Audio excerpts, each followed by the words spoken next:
పైగా ఇంత గొప్పదైనటువంటి క్షేత్రంలో మనందరం అమ్మవారిని కోరుకునేది ఏంటి?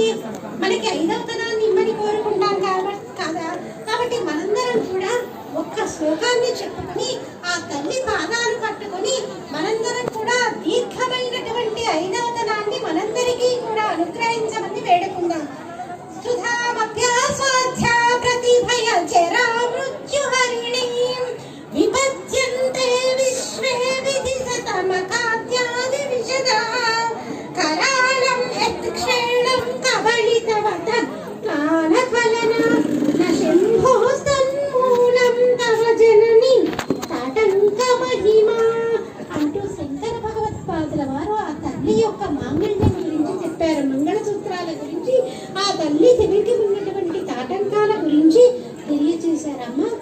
పరమశివుడు హాలాహలాన్ని మింగి అలా జీవించి ఉన్నాడంటే ఆయన గొప్పతనం కాదమ్మా, అది నీ మెడలో ఉన్నటువంటి మంగళసూత్రాల యొక్క గొప్పతనం.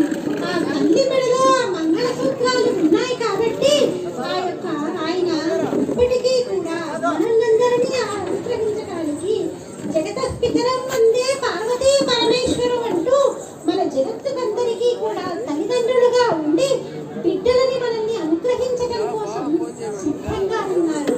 అలాంటి తల్లిదండ్రుల యొక్క అనుగ్రహం అంటే పార్వతీ పరమేశ్వరుల యొక్క అనుగ్రహం మనందరిపైన ఎల్లవేళలా ఉండాలని మనస్ఫూర్తిగా ఆ పార్వతీ పరమేశ్వరుల యొక్క పాద ద్వంద్యాన్ని పట్టుకొని నమస్కరిస్తూ వేడుకుందాం.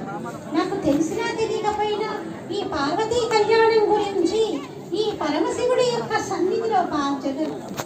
సన్నిధిలో చెప్పుకోవడానికి అవకాశం కల్పించినటువంటి ఆలయ సిబ్బందికి, విన్నటువంటి ప్రేక్షకులందరికీ కూడా కృతజ్ఞతలు ఆవిష్కరిస్తూ